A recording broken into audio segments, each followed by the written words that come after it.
Pihewa Māori ora ki te whare. Behold the breath of life to this house. Tuatahi ake rā me mihi kau atu nei ki te tangata whenua tēnei wāhi. Tēnei whenua nā rātou tēnei wāhi i whakawāte ai, kia hui ai tātou i tēnei rangi. I want to also pay special acknowledgements to the Turrbal and Yarraga people of this land upon which we convene. It is they that have, I suppose, cleared the way to enable this convention today and over the next couple of days.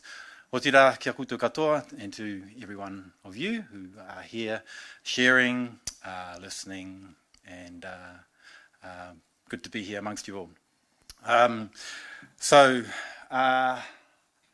As Lynn mentioned, my name's Eamon Nathan. I hail from the tribal nation of Te Roroa in the northwestern part of Northland in Aotearoa, New Zealand. This mountain, this maunga here in this picture, goes by the name of Toka Toka, literally rock upon rock. In 1807, my tupuna, my ancestor, convened a number of tribal nations from that area to prevent the incursion of a northern enemy coming into our lands.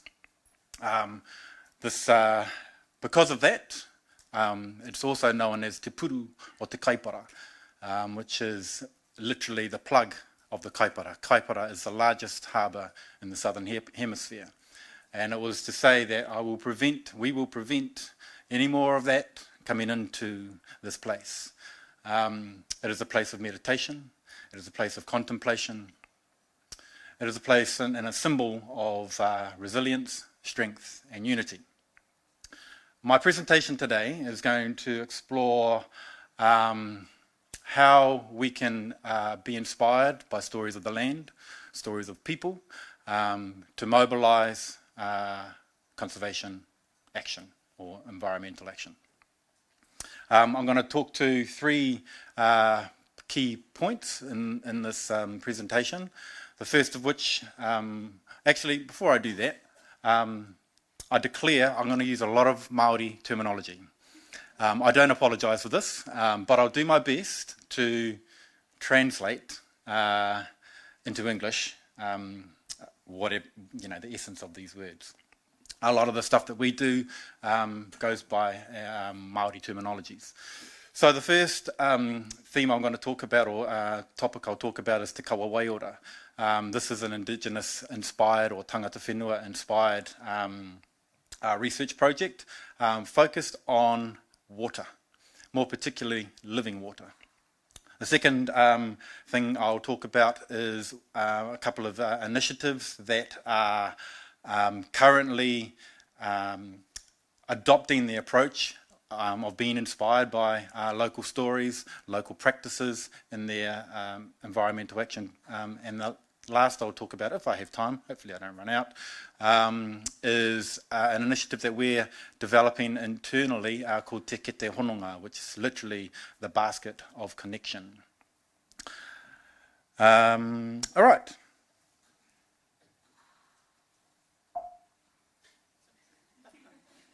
There we go. Te Kawa Waiora. So on the left hand, your left hand, is a report that we, for a research project that we led, entitled Te Kawa Waiora. On the left hand side, your right, sorry, is a map of the area, the catchment that was the subject of this research. So first and foremost, the Wairoa River is the largest river in Northland. It drains with 17 of its tributaries into the Kaipara Harbour, which I mentioned is the largest harbour in the Southern Hemisphere. The catchment itself and the waterways are significantly degraded. The reason for that is that over the last 150 or more years, there's been mass deforestation and significantly poor land use across this catchment. Kawa. Gary mentioned earlier policy and the importance of policy in, I suppose, supporting effective practices on the ground. In Māoridom, kawa, if there is an equivalent, is exactly that. Traditionally, we had kawa for all the different realms of the environment. We had kawa for the forests, we had kawa for waterways, for the ocean, for gardens, and so on. And what kawa does is it governs people's behaviours and people's actions in relation to the environment.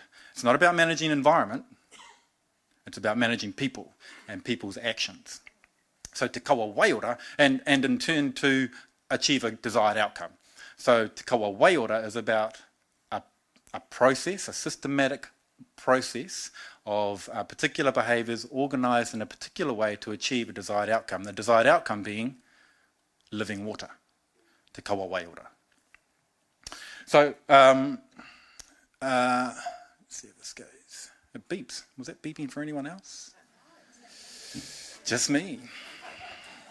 Excellent. Te kawa waiora. So the research itself, just quickly, we couldn't have picked a harder time to do it. We did it through COVID. I don't know if you saw those dates, 2020 to 2021, right in the middle of the pandemic. We had these fantastic aspirations of what we were going to be able to do through this research, and that was all quashed to a degree.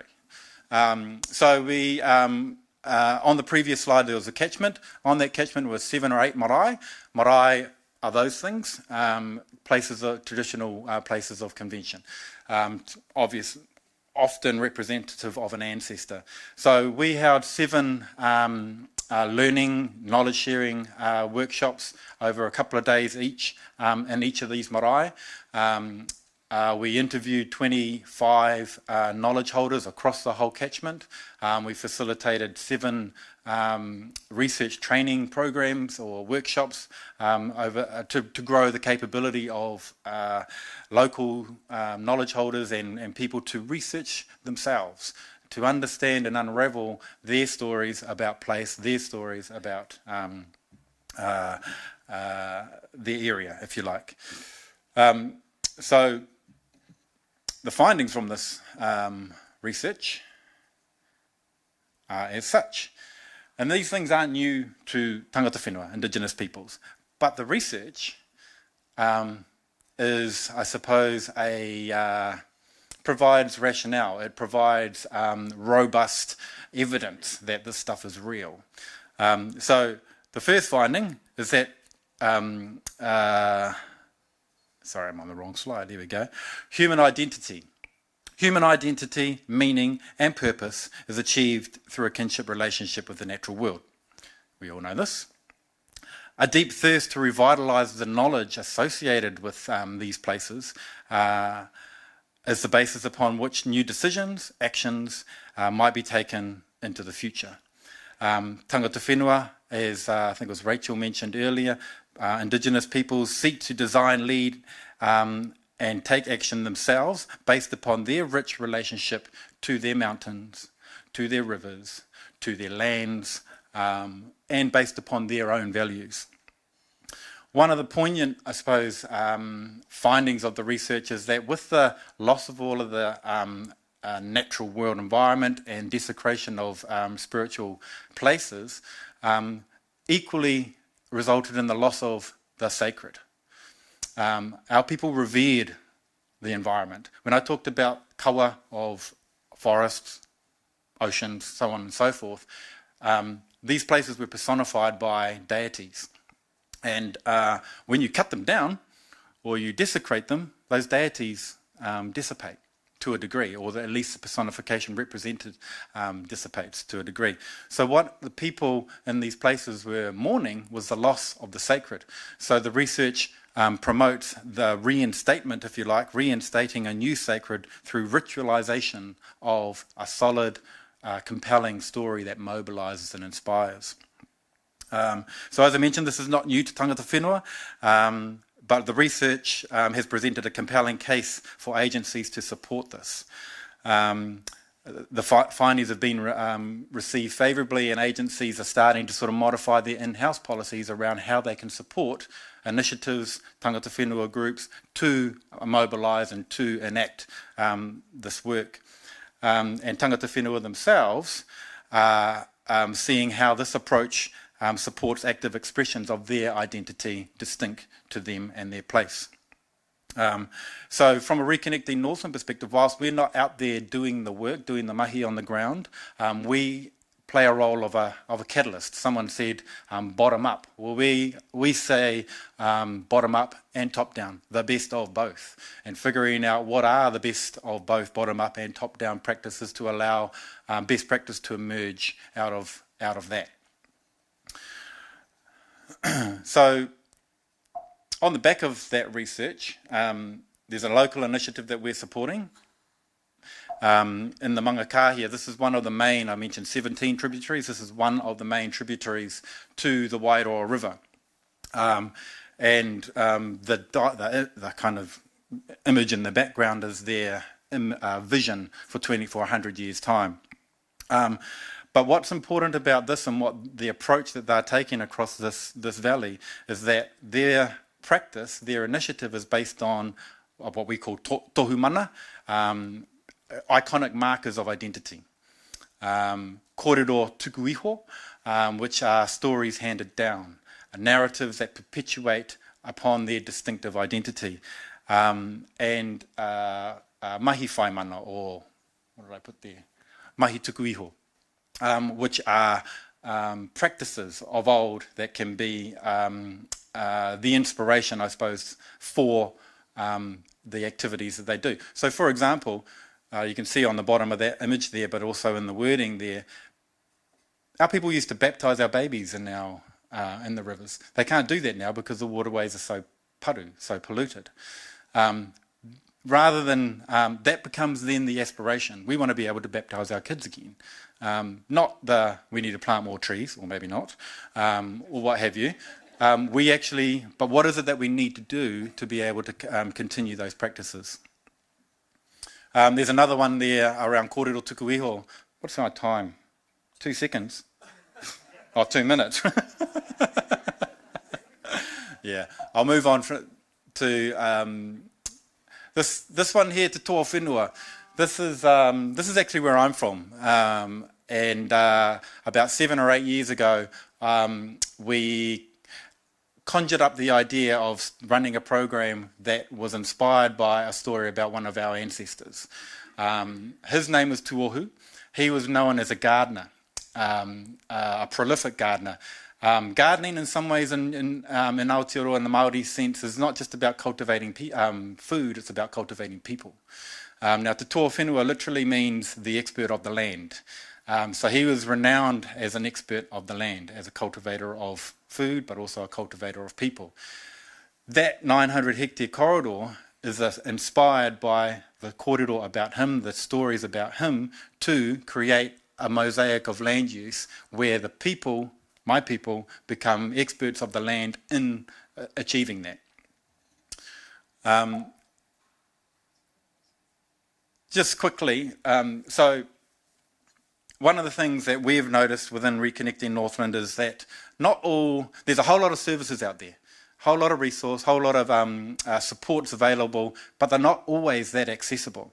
They're often fragmented across and piecemeal across a whole bunch of agencies, and there's a lot of need out in the community around capability and capacity. Capacity more so, I think.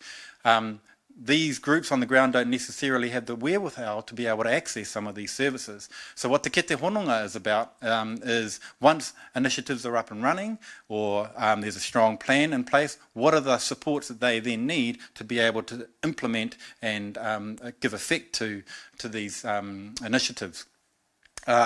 So what we're developing and trialling is Te Kete Hononga, which again is inspired by the acquisition of knowledge in a Māori sense, was when Tāwhaki, in our traditions, ascended to the highest heavens to acquire knowledge, to acquire wisdom, and he brought back the baskets of te wānanga, the baskets of creativity and the baskets of knowledge, to be able to, filled with the, I suppose, knowledge to be able to navigate the world of perception and the world beyond perception. Te Kete Hononga is about having all the tools available, needed for the same type of thing in an ecological realm, if you like. So we're trialling this over the next 12 months. We're developing it at the moment. But essentially it's about aligning a whole bunch of services that are already available to streamline them to where they're needed in the communities. Just finally, or not, those are just some example user stories. I wanted to close on this comment. Well, it's not really a comment, it's a thought that my partner, she's a writer, and then I was talking to her about some of this stuff, as we often do. She composed this, it's not going to come up, she composed this, I'll read it out. Oh, there it is there, okay. Indigenous stories are seeds. They must be recorded and kept safely in order to preserve the knowledge held within Indigenous communities, later replanting these stories within the communities from where they emerged, so they may continue to live and grow in the context of each new generation. This can provide insights into the ways in which understanding and responding to ecological and environmental crises through Indigenous ways of knowing and being. Seeds. Kia ora.